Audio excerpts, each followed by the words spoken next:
And get started. Maybe those who are finishing up lunch will join us shortly. We have 10 questions, all right? And I don't think any of them require an in-depth answer. So I think we can manage it pretty well, but we'll be mindful of that, okay? We'll wait till everyone gets situated.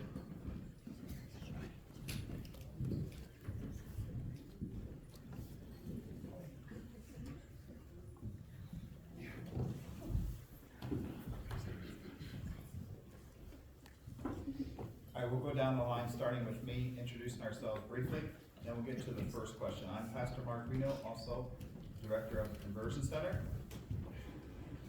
Rachel Reno.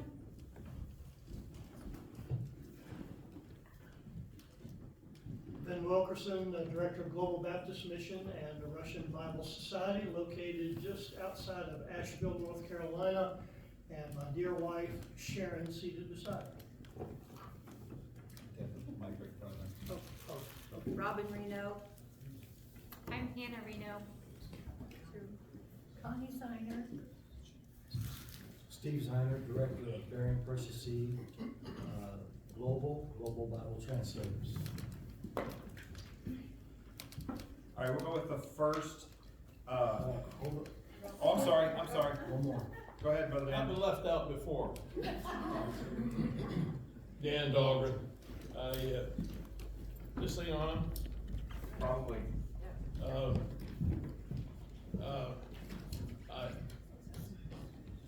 called director, founder, or whatever, of Door of Hope Prison Ministry, which is my own small ministry, some people working with me in that ministry to, well, it's been federal, state, maximum security, county, juvenile.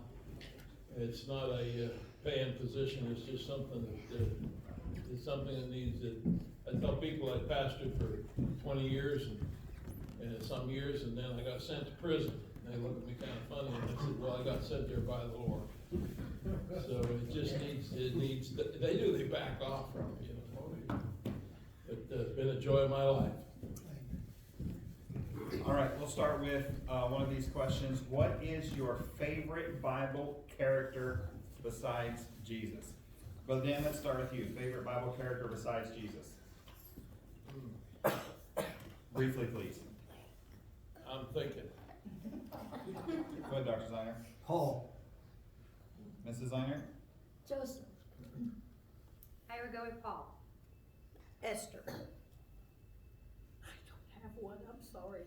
We'll come back. Paul and Moses, if I'm allowed to have two. Sure. Esther. Joshua. Mrs. I'll say Ruth because my last name was Ruth. Sure. I have to be prepared for these things. We need the questions ahead. Brother Dan? Well, it's a toss-up between David and Paul, or David, because he was restored by God, and it magnifies the goodness of God. That's the thing. Very good. Okay, next, what did you hope to achieve this year, and did you achieve it? I'll start down here. I had hoped to print 1 million tracts, and as of now, have not been able to. I had prayed to be able to put that 1 million in that warehouse, not to sit on, but to be able to have them ready at essentially a moment's notice. So 540,000 plus quite a few thousand here for the States, but not the 1 million tracts. That was the biggest thing I was hoping to do. I would say in terms of our mission trip to El Paso, I really hoped we'd get to go into Juarez this year. And we did. I did get to go over there, and that was exciting for me.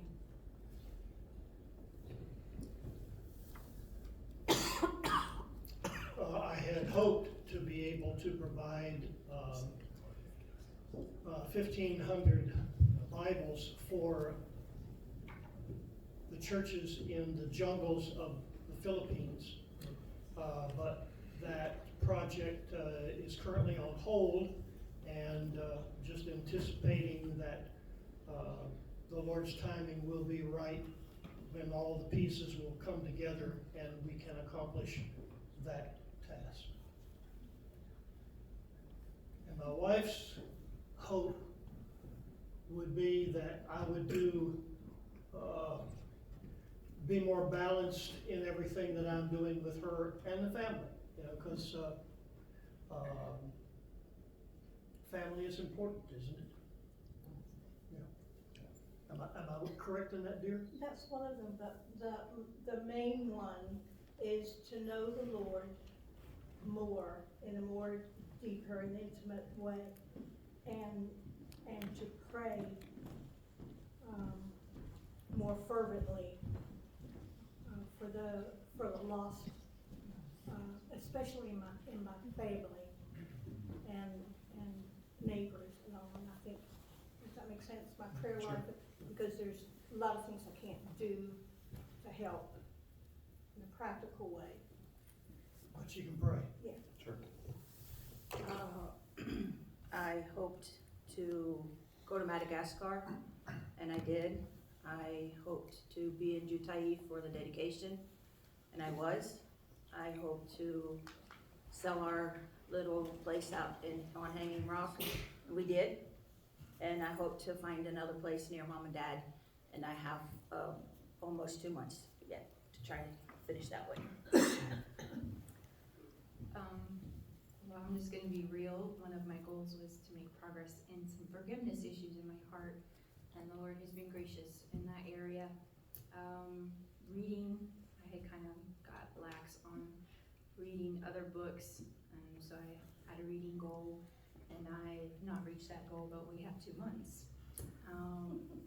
There was a village about in Flecheta that I wanted to visit, made plans to visit, and then sickness kept me from doing that. So I will still have about 6 weeks when I get back to perhaps do that, and then to see Jutai ready. The Lord again was very gracious with that. My request is and still is, a personal request. The physical experiences that I've experienced this year have been challenging, so my prayer and hope was that I could travel again this year. Mine was twofold. One was the ministry of new projects and the printing of those projects, and those came about. The other was physical. This last year was challenging for Connie and myself as we get older. Hearts start to fail and fall apart, but God is faithful, and here we are at the end of the year, and I guess we're put back together, so we praise the Lord for that.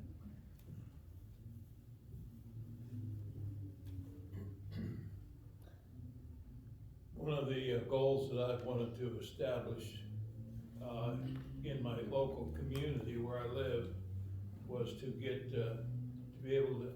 I consider the people in my small town in the area. I consider them my people, and that I might have the opportunity to speak to my people, other than just in the post office, the grocery store, wherever you can meet them and start a conversation about the Lord and explain the gospel to them. And I got an opportunity to speak at the local Methodist church, which is part of the big, other than Catholic, is the biggest church in town. They asked me to come and speak, and I spoke on the Great Exchange, where Christ took my sins and paid. The cross represents payment. It doesn't represent forgiveness. That's the byproduct. The cross represents execution. When a guy was carrying a cross, that meant he was going to be executed and die. The wages of sin is what? You didn't ask me to preach, but the wages of sin is what? Death. That's what he was carrying. He was carrying his death, the cross. and the payment, the wages for my sins was paid. Now that, the side effect, like the pills got side effects, is, the forgiveness and pardon and the restoration and whatever, because he paid. I spoke on that Sunday in Methodist Church, and some little old lady, and I've got to be careful with the word old anymore, because of the color of my hair. But, she, as I stepped down from the pulpit, this old lady, she came up, she didn't even look at me. She saw the big cross that was behind the pulpit on the wall, wooden cross, but she pointed up at it, and she, one look at her, you would assume that this lady's been going to church all her life, ever since, you know, died in a little Methodist or whatever.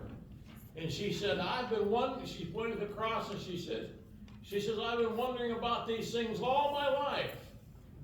And she says, and now she says, I see it. And perhaps I was sent there for that one day for that one person, thank God. And so the gospel, the real and the true gospel, well, the other goal this year has been to try to get the prison ministry straightened out with the prisons, because there's been this COVID thing, has closed the prisons, and there's been, we're living in a, I'm not supposed to be preaching, we're living in the age where the spirit of lawlessness is not only in the community, but whatever's in the community transfers into the prisons. As they're a community, the federal prison has more people in it than my town. Okay, they're a colony of lost men, desperate. And, well, you know, we often, and I love to go to church, don't get me wrong. I like to be when I can go to church and fellowship and worship. But, you know, oftentimes we sit in our enclosed churches or our homes, and we understand that the godlessness, people without Christ, why not give them a good word? And so to reestablish that in the prisons, and just last Sunday, it's in federal again. I had to wiggle worm myself in. But anyway. Brother Dahlgren, Yeah. can we, Yeah, I'll shut up. Thank you. There you go. so we'll start down at this end. Where is your favorite place you've been or to go? And it could be internationally if it applies to you. Where's your favorite place to go? And if you travel internationally, it could be, then where would that be? For me, the trips to El Paso, and probably internationally, probably Brazil. That's really hard to narrow down to one place, but I'd probably say the Midwest, trips to the Midwest.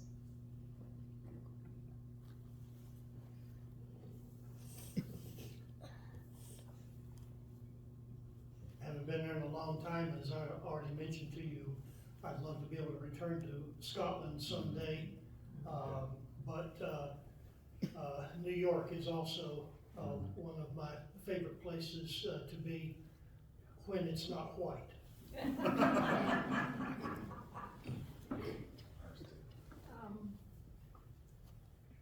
I guess every day I would have, it depends on the memory that comes to me, to have a different place. But Slovakia, I think, was a very special time for me visiting my mom and my stepdad, and just Dad would take me with him to let me speak to different groups, and it was just a special time of ministering while Benny watched the children, and so I'm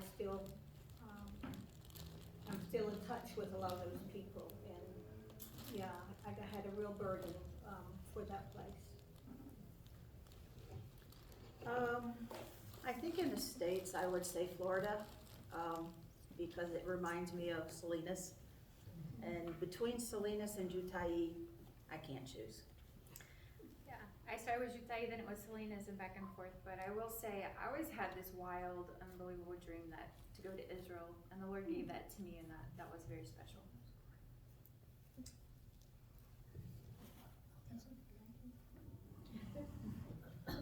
would say Mexico, to be able to return there and see all of the precious friends and loved ones that we know there.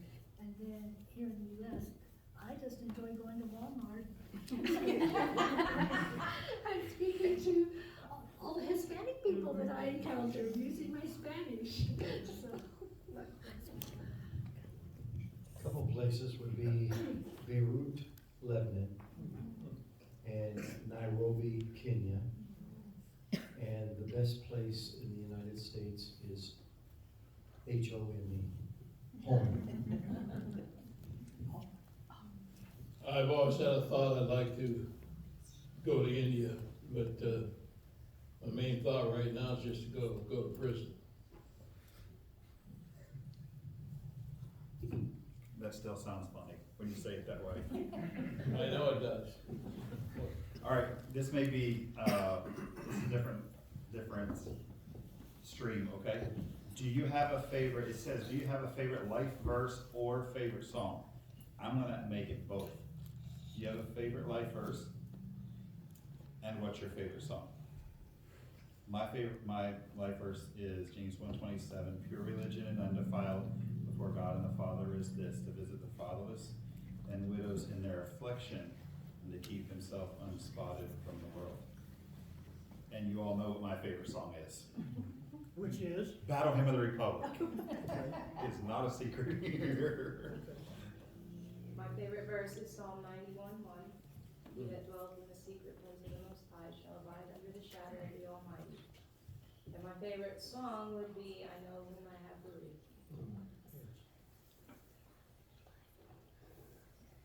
I have used 1 Thessalonians 5:24 all of my ministry life. Faithful is he that calleth you, who also will do it. And that's been a great comfort to me.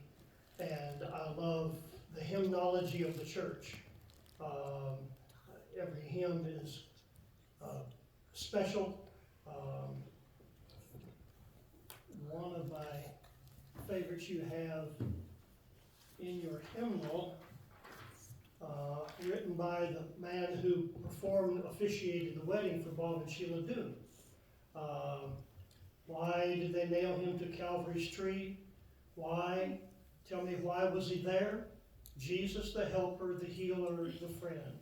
Why? Tell me, why was he there?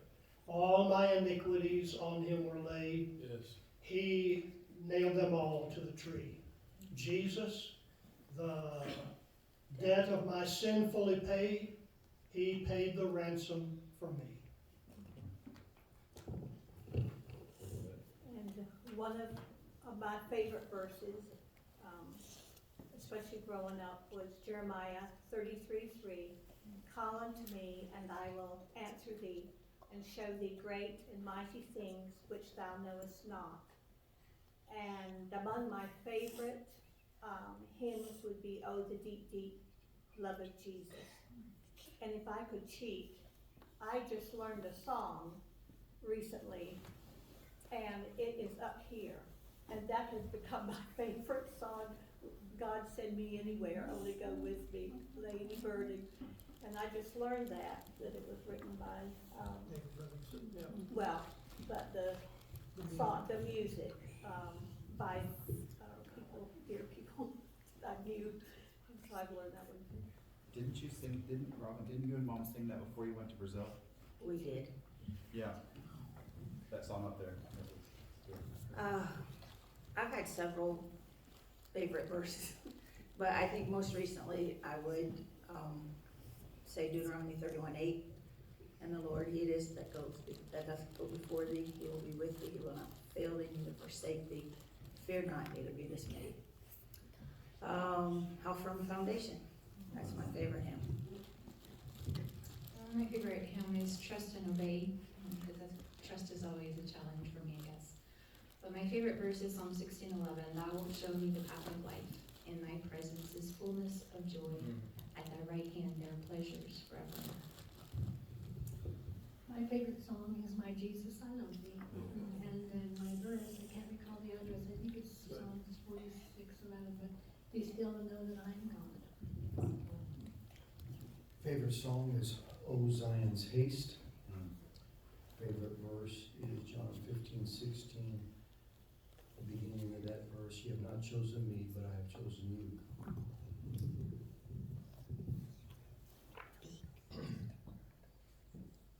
My favorite verse currently is Psalm 23 and verse 3.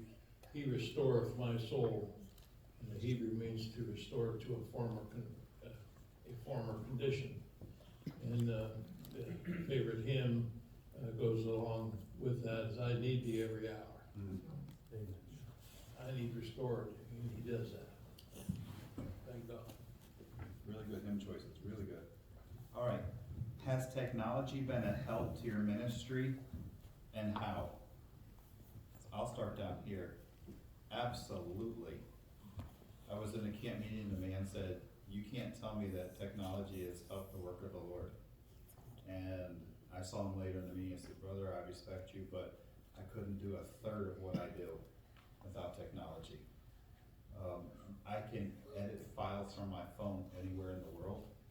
From my device, I can track shipments, I can maintain contact from an airplane, 35,000 feet with people. Technology has made the work of the Conversion Center infinitely easier. And I would say ditto, but I don't have those gifts that your pastor has. I thankfully have Brandon Harrell who does. And he can, everything your pastor just said, that's what Brandon can do. I haven't figured that out yet, but we praise the Lord for the use of technology in our day.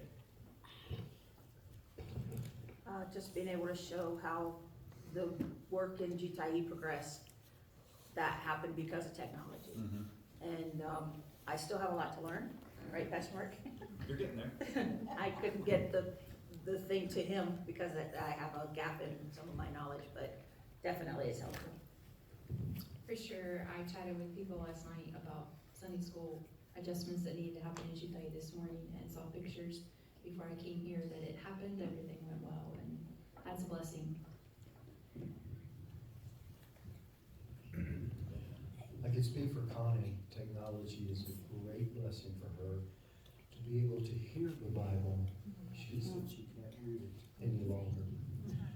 For me, oh wow, 100% to the positive.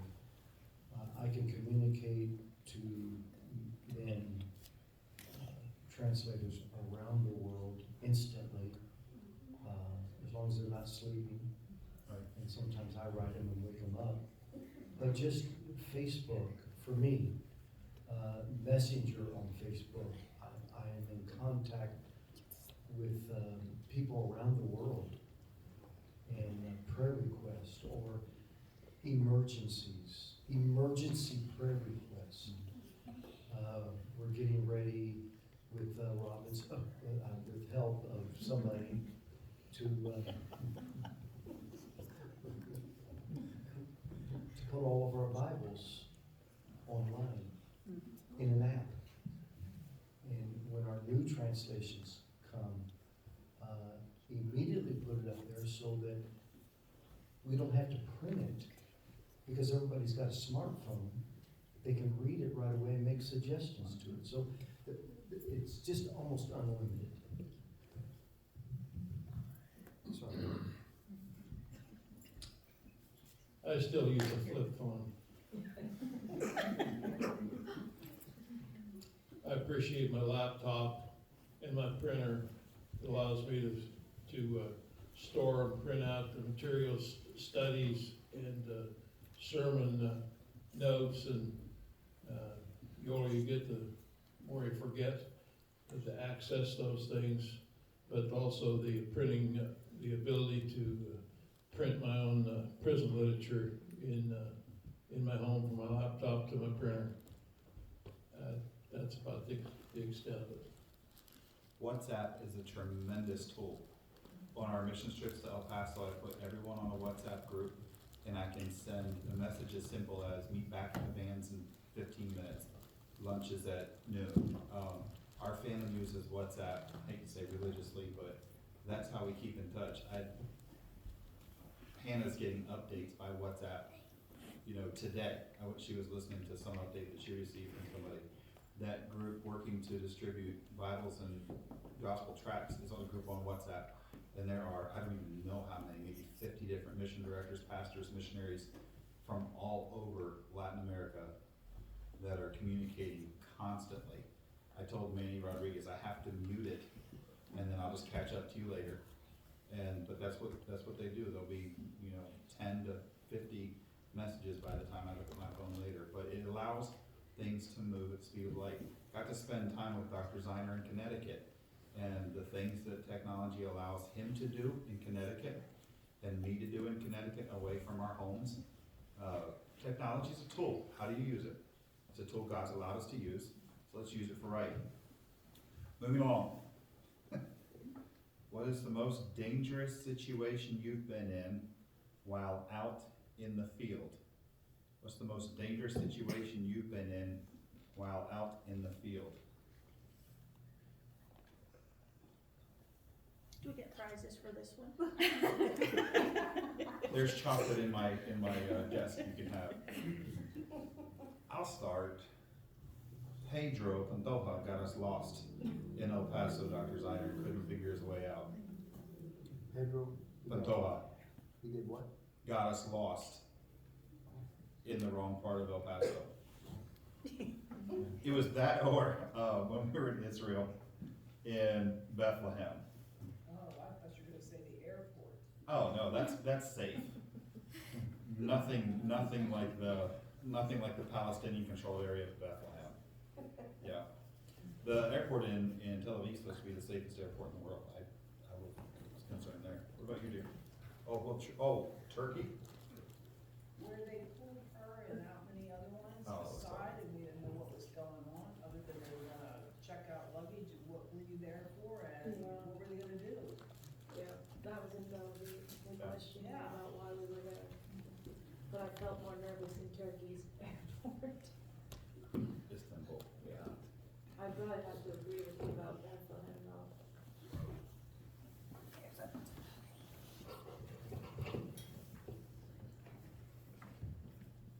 Traveling at night, in upstate New York, in an ice storm, Yes. going downhill, with two tires, off of the road, and only letting off my brake,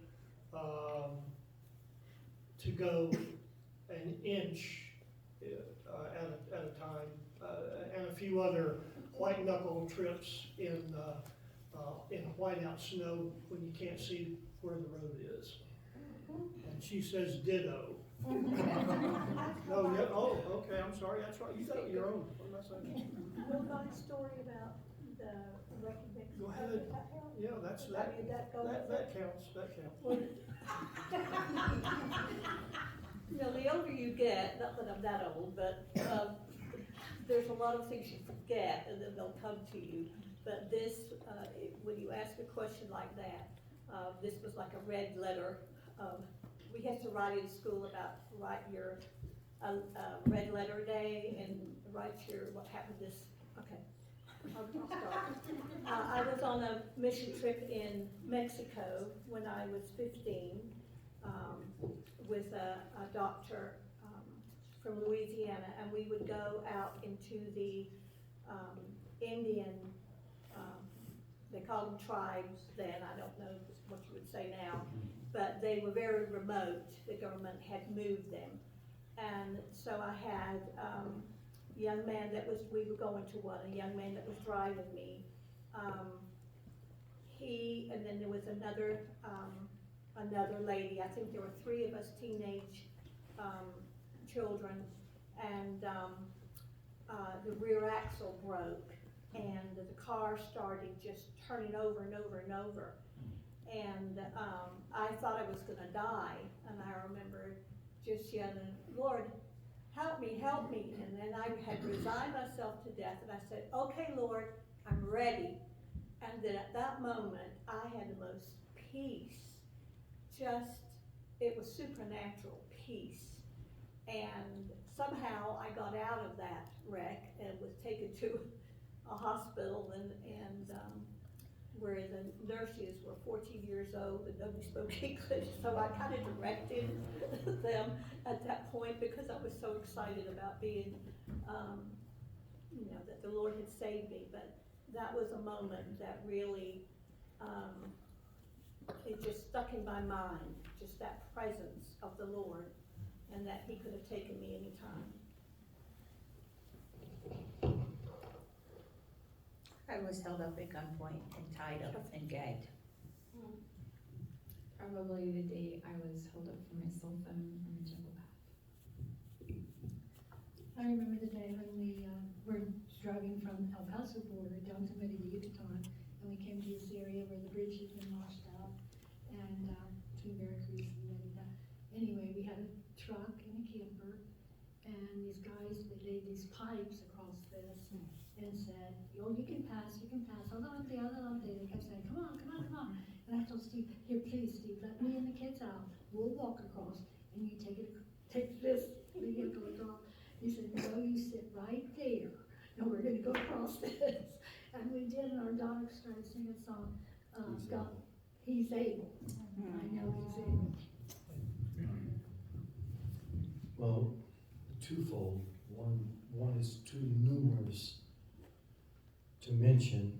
I'll just mention one of these is not bringing, when I was supposed to, diapers and milk home for the babies. I feared for my life.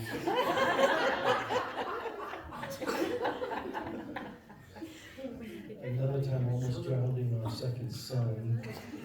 I thought Connie, I wished I would have drowned because she was really mad. Ministry-wise, we were in Hyderabad, India, and we went to the market, and the market is right in the middle of the Muslim community.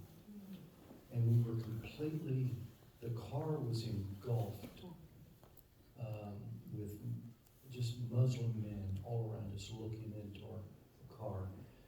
And I really felt very unsafe. I felt like we were going to be killed or kidnapped right at that moment. It was, and if you go to Hyderabad, do not go to the market. Forget it. There's nothing there you want to buy anyway.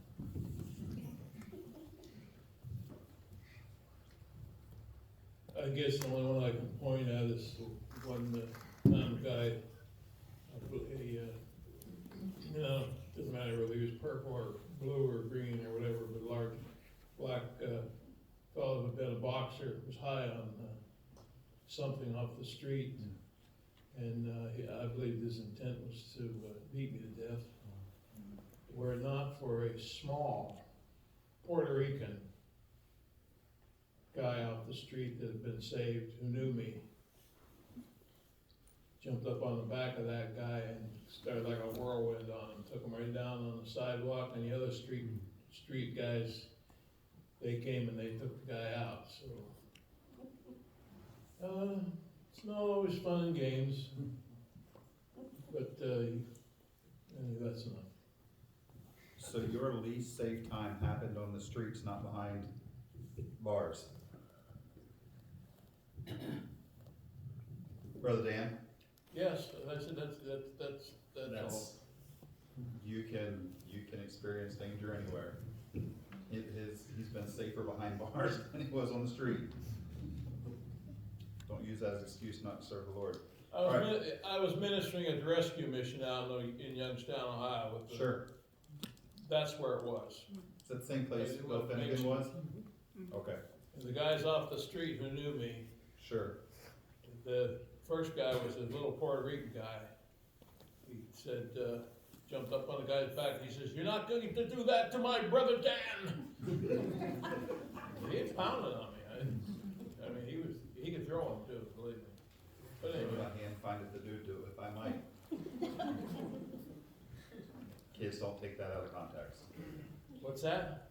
I said, whatsoever the hand findeth to do if I might. Kids, don't take that out of context.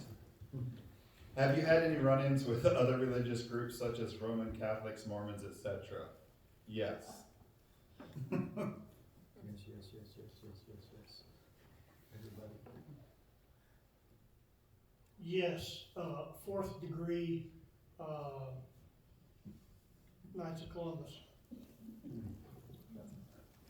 Yes. Yes.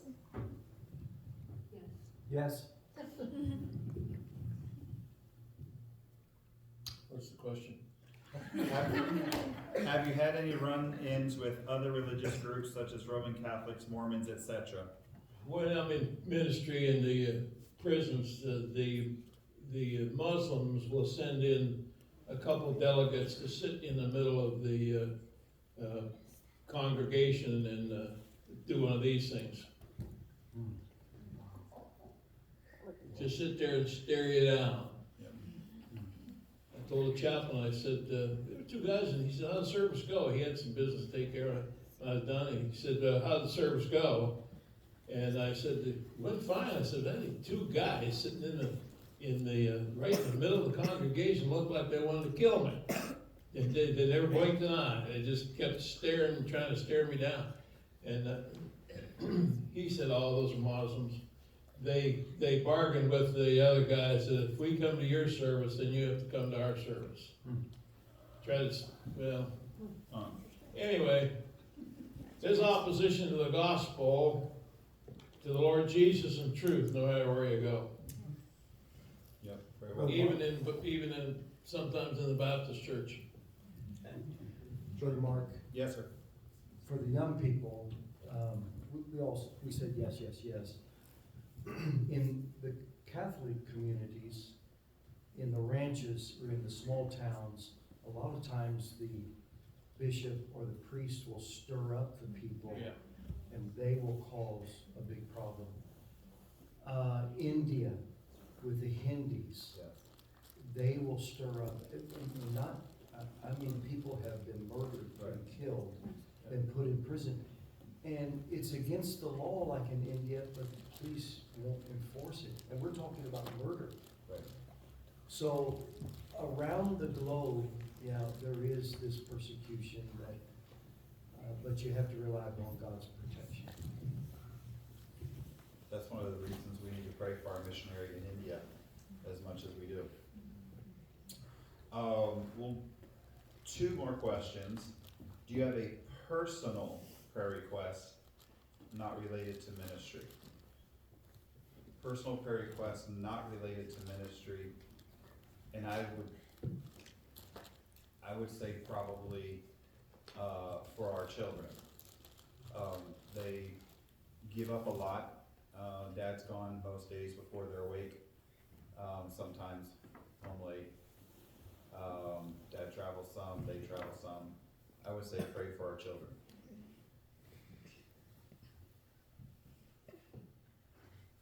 Kind of along those lines is to pray for our family when Dad's away. It's like you can almost see the devil working overtime. When Dad's ready to leave or when Dad's on a trip, things just tend to fall apart. People get sick and things break down, and it's just Every time.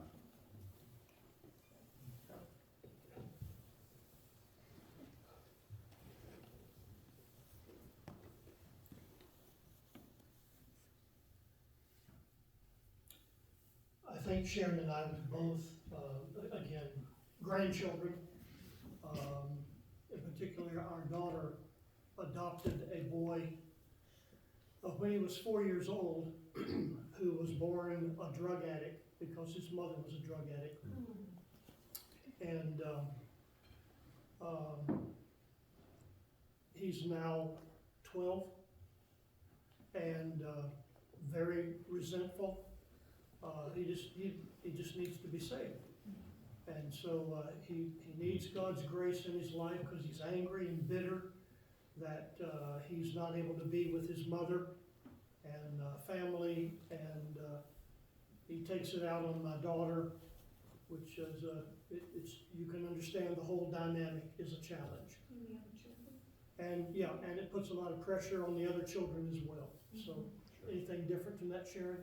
Well, we have one specific grandson that the Lord has been working on, and it was, without going into the story, it was a shock to us all, but now I believe the Lord has used the situation to work in his heart.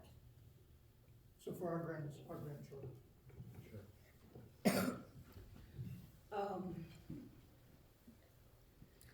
Please pray, and you're on timetable with this one, but please pray that, we will find a house near Mom and Dad's while Hannah is still in the States. Just pray for, me as I walk through the adjustment period. All of my life in Brazil has always been with Robin, and so I have a learning curve ahead of me. I think for our health, to continue in the ministry. Ditto.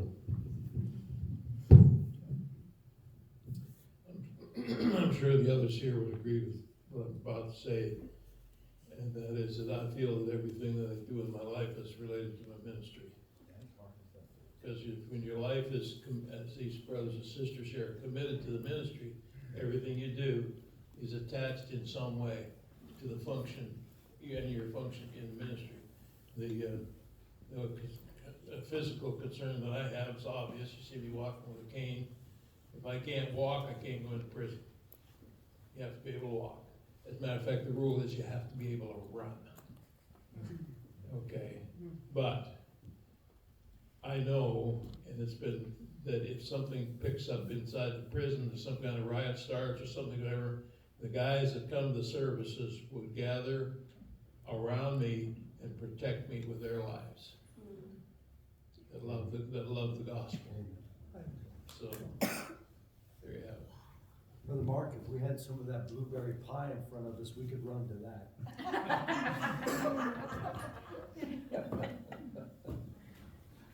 All right, last question. What is something people don't know about your ministry? What is something people don't know about your ministry? I would probably have to say it ebbs and flows. For example, the printing project to Peru is going to cost $21,700 before shipping.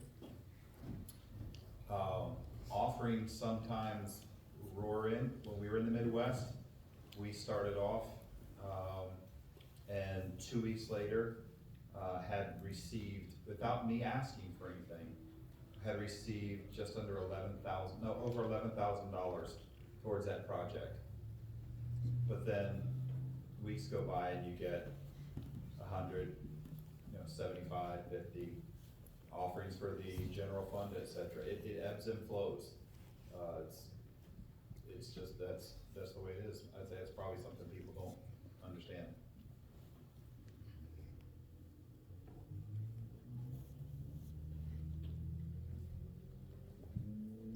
Go together with you, so.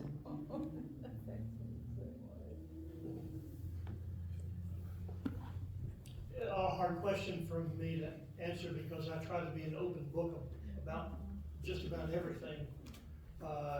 It's very little that I don't share in regards to either personal requests or ministry requests. So at this point, I think we're an open book, and to say, single out something that people don't know about it doesn't exist, because I try to tell everything that we have going on. Best I can answer that. Sure.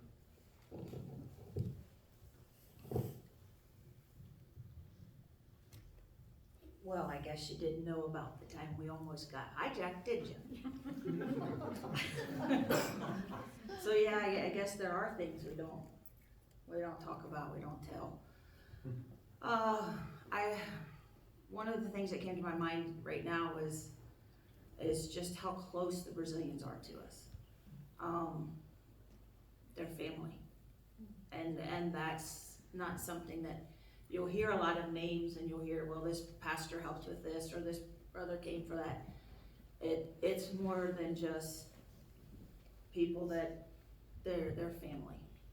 And we have brothers and sisters and nieces and nephews and grandkids and grandnieces and nephews, because of the ministry and because of the gospel. Yeah, I don't know what else more I would say than that, except that God has been incredibly merciful and kind, and it's been an incredible privilege to see him at work.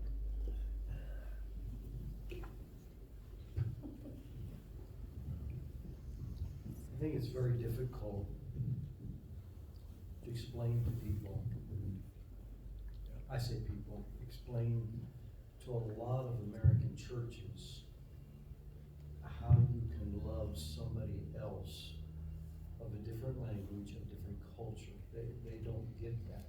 They don't understand that.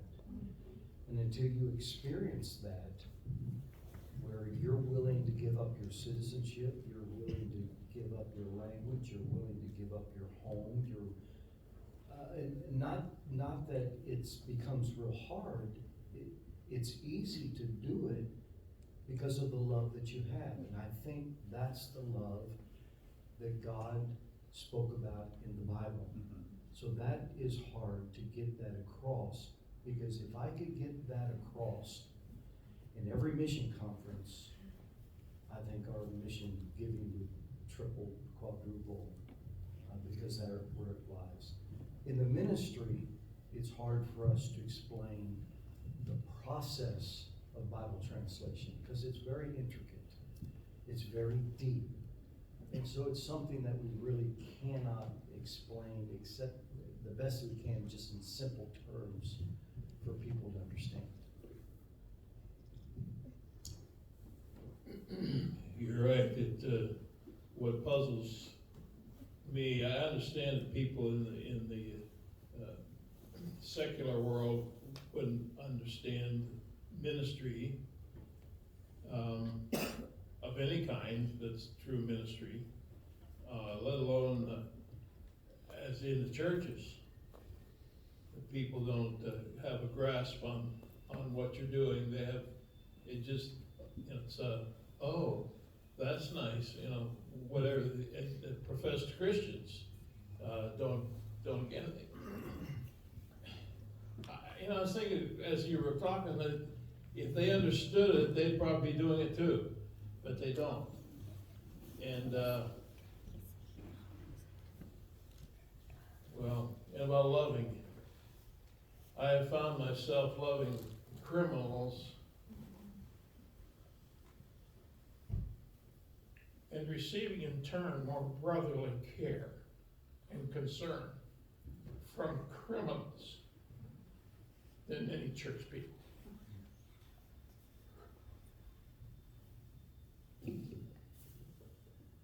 Good answer. Okay, that's the last that we have of questions that were turned in. I'm going to ask, if I can, Brother Greg Oberholzer to close in prayer here in just a minute. Just a couple of announcements. From now on, everything in the offerings that you want to go to the church or something of that nature, you're going to need to mark it.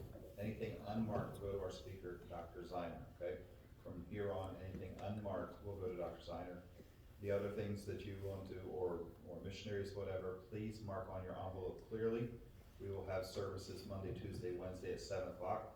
Come early, talk to the missionaries, ask them questions, follow up, ask Brother Ben about the pictures and he was talking about, talk to the Zeiners, talk to Brother Dan about his ministry behind bars with inmates. Talk to them while they're here, get to know them and get to know them well. That's all that I have for announcements. Any announcements I'm forgetting? Is upstairs still neat cleaned up, or are we set there? Mark. Sir. I didn't have any prison literature out earlier, but I'll have some on the back table. Okay. If you need additional space for that, let us know, okay? All right, Brother Greg Oberholzer, would you please dismiss us with prayer, sir?